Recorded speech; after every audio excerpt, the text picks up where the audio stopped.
뉴스 속 깊숙한 이야기를 들어보는 인터뷰, 오늘 두 번째 시간입니다. 요즘 연일 당이 변해야 된다, 이렇게 목소리를 내고 있는 분입니다. 국민의힘 안철수 의원 전화로 연결되어 있습니다. 안녕하세요. 예, 잘 계셨죠? 예, 안녕하세요. 네. 의원님. 자, 이 질문부터 좀 드리겠습니다. 어제 국민의힘 윤리위가 김재원 최고위원과 태영호 최고위원에 대한 징계 결론을 못 내렸습니다. 10일로 이틀 연기를 다시 잡은 거네, 날짜를. 네. 왜 어제 결론을 못 내렸다고 보시나요? 저는 어제 내렸어야 된다고 보고요. 예. 지금도 늦었습니다, 사실은. 그리고 아하. 또 사실은 저는 징계가 되든 안 되든 저는 징계 여부보다도 현 지도부에 대한 기대가 갈수록 이렇게 낮아진다는 게 정말 우려스럽습니다. 예. 안철수 의원께서 어제 징계를 내려야 된다, 이미 늦었다라고 말씀하신 이유는 뭔가요? 제가 하나 예를 들어 드릴게요. 예. 사실은 이 정치권에서 이렇게 보면은 여러 가지 갈등들 또 막 욕망들이 분출되는 그런 좀 뭐라고 그럴까요? 다른 조직과는 다른 그런 특성을 가지고 있지 않습니까? 예. 그래서 예를 들어서 제가 그 대통령직 인수위 할 때 예. 그런 것들을 알고 제일 처음 회의를 했을 때는 군기를 잡았어요. 예. 아마 저 얼굴만 보시면 상상이 안 가실 수도 있는데, 예. 제가 처음에 그랬습니다. 만약에 인수위원들 중에서 개인적으로 이렇게 언론 인터뷰를 하는 사람이 있으면 바로 자르겠다고 제가 경고를 했습니다. 아하, 예, 한번 기사 본 것 같습니다. 네, 예. 그랬더니, 인수위 끝날 때까지 단 한 명의 인수위원도, 개인적으로 인터뷰를 하지 않은 첫 번째 인수위가 됐거든요. 네. 그래서 사실 여러 가지 논란이나 문제가 없었던 겁니다. 그런 것처럼 처음에 전당대회가 끝나고 나서 굉장히 분위기가 업됐을 때, 네. 그걸 가라앉히고 냉정하게 당의 미래를 고민하는 그런 분위기를 잡는 것도 당대표의 역할이거든요. 예. 근데 처음에 그러지 못했던 것 같아요. 그러다 보니까 사고가 연속으로 처음에 터진 거죠. 예. 그래서 지금 이렇게 분위기를 잡으려고 하면 좀 늦었습니다. 그런데 그럼에도 불구하고 어제 결론을 못 내려고 이틀 연기한 이유는 배경에 뭐가 있다고 추측하시나요? 글쎄요, 그거야 제가 내부 사정은 잘 모르겠습니다만, 예. 두 사람이 성격이 다르지 않습니까? 좀 그런 거기에 대한 측면이 있죠. 고민들이 예. 있는 것 같고요. 그 다음에 또 한쪽은 정광훈 목사와 관련된 부분이고, 또 한쪽 부분은 과연 태영호 의원이 직접적으로 유출한 건 아닌데, 그 다음에 여러 가지 반응이 그렇게 국민들의 공감을 얻지 못하니까 이 문제를 어떻게 해야 되느냐. 나름대로 둘 다 성격은 다르지만 다른 고민들이 있었던 것 같습니다. 알겠습니다. 자, 어제 SNS에 장문의 글을 안철수 의원이 올렸습니다. 안 길었는데. 그런가요? 네. 제목이 의미심장합니다. 지금 변하지 않으면 총선에서 승리할 수 없습니다. 이런 제목이거든요. 그렇습니다. 네. 이게 어떻게 변해야 된다는 말씀이에요? 예, 사실 정말로 국민들이 5년 만에 정권 교체, 그러니까 헌정사상 처음 아닙니까? 예. 그게 왜 그랬을까 생각해 보니까 저 나름대로는 더 있을 수 있습니다만 4가지 정도로 요약이 되더라고요. 네. 첫 번째는 문재인 정부에서 정책 방향에 대해서 동의하지 않는 국민들이 그만큼 많았던 거고요. 네. 예를 들어서 대북 문제라든지 외교라든지 소득주도 성장이라든지 탈원전이라든지 내로남불이라든지 이런 것에 대해서 동의를 하지 못했죠. 그래서 거기에 대해서는 윤 정부로 들어와서 바꿨습니다. 네. 그래서 정책적인 방향에 대해서는 정권 교체를 동의하는 국민들의 마음에 맞게 저는 했다고 판단을 해요. 예. 근데 문제는 나머지 3가지인데요. 예. 사실은 국민들은 거기서 한 걸음 더 나가서 미래를 위한 개혁을 좀 해달라.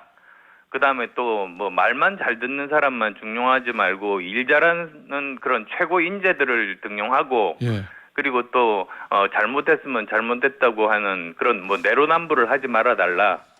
그 다음 또 3번째로는 너무 이렇게 극단적으로 서로 진영 간에 싸우니까 국민 통합에 힘써달라. 예. 즉 대통령 후보가 되면은 그건 진영의 자산 아닙니까? 다른 진영과 그렇죠. 싸우니까요.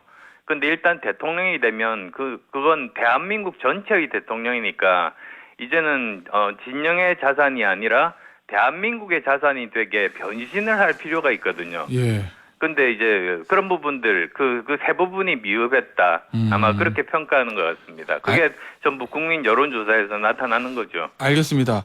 이 정권 교체한 이유 4가지를 서술하시고 이 나머지 3개가 아직 이루지 못했다 이렇게 글을 쓰셨는데 여기 보면 말 잘 듣는 사람만 중용하지 말고 일 잘하는 최고 인재를 등용해 달라. 이게 정권 교체를 바라는 국민들의 열망이었는데 이거를 좀 부응하지 못했다는 이런 취지거든요. 혹시 이 얘기가 지난 전당대회에 있었던 안철수 의원 개인에게 있었던 어떤 용산과의 관계 그게 투영된 건가요?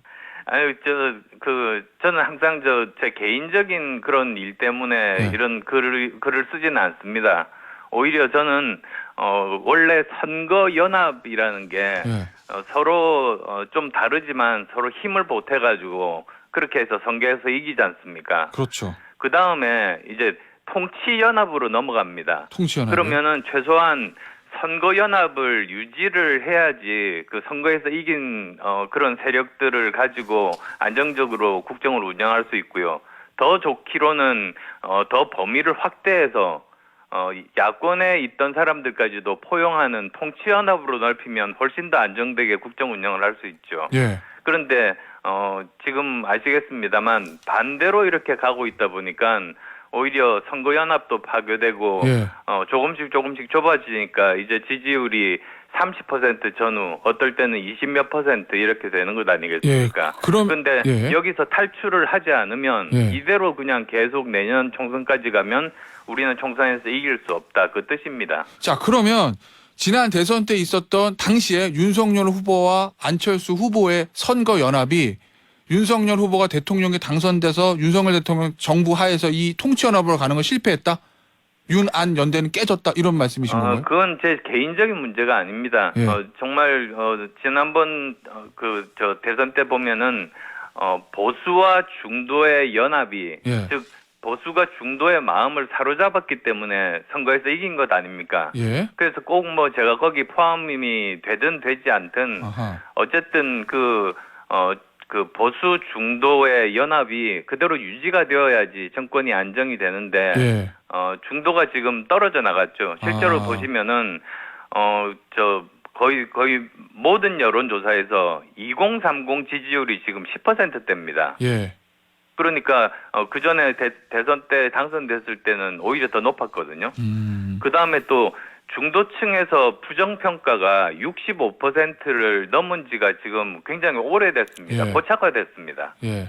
그 다음에 또 내년에 총선 때 야당을 찍을 거냐 여당을 찍을 거냐 그 조사를 이제 갤럽에서 주로 하는데 항상 10% 이상의 차이로 야당을 찍을 거라는 사람이 많습니다. 이게 변하지 않는 게 굉장히 크게 우려할 점이죠. 자, 그러면 보수 중도 연합으로 대선에서 승리했는데 중도가 떠나간 가장 큰 이유는 뭐라고 보십니까? 중도가 떠나간 이유는 저는 그러니까 아까 말씀드렸듯이 큰 정책적인 방향에 대해서는 맞는 방향으로 가고 있다고 그랬지 않습니까? 예. 근데 정치라는 게 결단만 내리면 되는 게 아니거든요. 그렇죠. 그러니까 결단을 내리되 그 과정 관리가 정치에서의 핵심입니다. 예. 그러니까 어떤 결심을 하더라도 예를 들어서 외교에서 어떤 결심을 하더라도 미리 물밑 교섭을 통해서 내가 이런 결심을 하려고 하는데 너희들은 무엇을 줄 것인가? 아무리 서로 동맹 관계라고 하더라도 동맹의 이익보다도 이 대한민국의 이익이 더 우선하는 것 아니겠습니까? 예. 그리고 또 여러 가지 국민들을 설득하고 언론을 설득해서 미리 우군을 확보를 해야 됩니다. 그런 과정들을 거친 다음에 결단을 발표를 하게 되면 그러면 굉장히 많은 호응을 얻을 수가 있죠. 그러니까 이런 어떤 정치적인 과정들이 단순히 결단 그 한 가지만이 아니라 그 전에 해야 될 선행 작업들이 많은데 그런 부분들에 대해서는 좀 미흡하거나 하지 않았었죠. 그러다 보니까 국민들이 예. 갑자기 놀라면서 오히려 반감도 생기고 지금 그러는 것 같고요. 그 여당이 그리고, 예. 네. 그리고 또 한 예. 가지 더 말씀드리면 그런 정치적인 과정뿐만 아니라 또 많은 다양한 그런 인재들을 이렇게 영입을 해서 일을 시켜야 되는데 그 인재 폭이 좁아 보인다. 이런 두 가지 문제가 사실 좀 큰 것 같습니다. 지난 전당대회를 거치면서 뭐 사실은 윤석열 대통령 집권 이후에 이준석 대표가 대표직을 채우지 못하고 물러났고, 그리고 전당대회에서 뭐 안철수 의원이라든지 나경원 의원 뭐 탈락하시고 하고, 결국 김기현 대표 체제가 수립되면서 당이 친윤 중심으로 급속하게 재편됐다, 이런 언론의 평가가 있지 않습니까? 예. 그 부분도 중도 세력이 떨어져 나가는데 큰 원인을 차지했다, 이렇게 보시나요? 그 부분도 하나의 원인으로 저는 생각하고 있습니다. 좀 더 아무리 뭐 결국은 승자는 한 사람이니까요. 예. 누가 당대표가 되든 이렇게 포용하고 널리 인재들을 중용하면서 사실은 저는 하고 싶었던 게 3대 개혁이었습니다. 아, 대통령이 얘기하는 3대 개혁이요? 아니요. 그건 아니고 당의 3대 개혁이요. 당의 3대 개혁이요? 만약에 제가 당대표가 되면 예. 꼭 필요한 것, 으흠. 국민을 위한 것, 그리고 궁극적으로는 총선에서 승리할 수 있는 개혁이라는 게 첫 번째로는 유능한 정책 정당이 돼서 야당보다도 훨씬 더 빨리 어젠다를 주도하는 정당이 되는 것.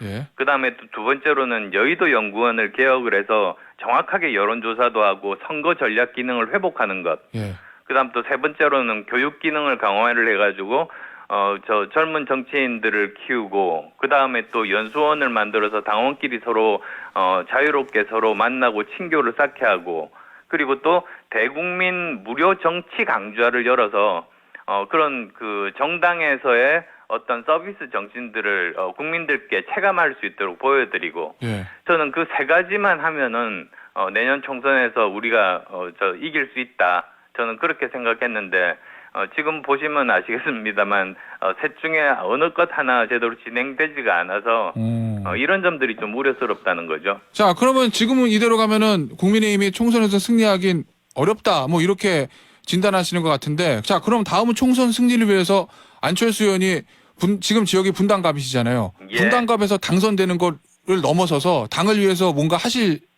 계획이 있으십니까? 저 작년에도 그랬습니다. 작년에 제가 6월 1일 날 재선거에 나왔었는데요. 네. 그때 제 지역만 열심히 선거운동했던 게 아니라 오히려 그 본선거 13일 동안에 외부 지원 유세를 50회를 했습니다. 그래서 서울, 경기 이런 그리고 또 인천까지 수도권에서 많은 사람들을 당선시키는데 제가 나름대로 공헌을 했었죠. 만약에 내년 총선 때 당에서, 이 사실은 분당갑이라는 지역은 국민의힘 입장에서는 조금 수월한 지역이니 수도권 험지라든지 아니면 안철수 의원의 고향인 부산으로 내려가서 부산 선거를 진두지휘하라든지 뭔가 이렇게 그런 역할을 주문한다면 어떻게 하시겠습니까? 좀 가정적 상황이긴 한데. 그 생각은 하고 있지 않습니다. 사실 뭐 제가 험지 출마에 대해서 이야기한 게 그 당대표에 당선됐을 때의 공약이었었거든요. 네. 근데 지금은 사실 생각해 보시면 제가 지금 현재 이곳에 국회의원으로서 지금 저만 바라보고 이제는 그러니까 그 전당대회가 끝나고 났으니까 이제야말로 지역 현안 문제들을 좀 챙겨달라는 지역 주민들이 요구가 굉장히 많은데 지금 또 다른 곳에 간다고 제가 말한다는 건 지역 주민들에 대한 도리가 아니죠. 알겠습니다. 어제 그제 있었던 한일 정상회담 현안에 관련해서 좀 여쭐게요. 예. 기시다 총리의 그 가슴 아프다라는 발언은 어떻게 평가하시나요? 미흡하죠. 모든 국민들이 다 같은 생각일 겁니다. 예. 근데 저는 그 외교 문제는 이렇게 생각합니다. 사람들이 흔히들 이제 한미 정상회담 또 한일 정상회담 보면 하나의 사건 내지는 이벤트로 그 하나만 평가하는 경향이 있거든요. 네. 그래서 이 회담이 성공했다, 이 회담이 실패했다 이렇게 이야기하는데 그건 저는 잘못된 그 관점이라고 보고 있어요. 네. 이런 한일 정상회담이나 한미 정상회담은 그것이 하나의 사건이 아니라 긴 과정의 시작점이다. 저는 그렇게 보는 겁니다. 그러니까 지금 현재는 전 정부와 방향을 우선 바꿨지 않습니까? 예. 그러니까 이게 이제 바꾼 그런 상황에서 우리가 얻어야 될 그런 것들이 굉장히 많거든요. 우리한테 과제들이 굉장히 많거든요. 네. 근데 그게 한 번으로 우리가 방향을 바꿨다고 해서 모든 걸 다 외국에서 주지는 않습니다. 그러니까 이런 회담들은 긴 과정의 시작이고 우리가 국익 극대화를 위해서 얻어야 되는 과제가 많은데 앞으로 하나씩 우리가 얻는 것이 필요하다. 그래서 만약에 어느 정도 시간이 지난 다음에 우리가 얻어야 될 것을 얻고 국익을 극대화할 때 그러면 뒤돌아봐서 그 한미 정상회담은 성공적인 시작이었다. 이렇게 평가할 수 있는 거죠. 저는 그런 태도가 맞다고 봅니다. 알겠습니다. 한 30초 남았는데요. 마지막 질문 될 것 같습니다. 한일 양국이 과거사 문제에만 매여서는 미래로 전진할 수 없다는 윤석열 대통령의 인식에 공감하십니까? 저는 김대중 오부지 한일 파트너십 선언이 있지 않습니까? 예. 그때로 돌아가야 된다고 봅니다. 그때 사실 일본도 과거에 대해서는 사죄하고 그리고 또 한일 함께 경제와 문화에 대해서 함께 발전하자고 합의를 했거든요. 네. 저는 그 지점으로 다시 돌아가는 것을 목표로 삼고 한일 관계들을 풀어가야 된다라고 생각합니다. 알겠습니다. 오늘 인터뷰는 여기서 마무리하도록 하겠습니다. 지금까지 국민의힘의 안철수 의원이었습니다. 감사합니다. 예, 감사합니다.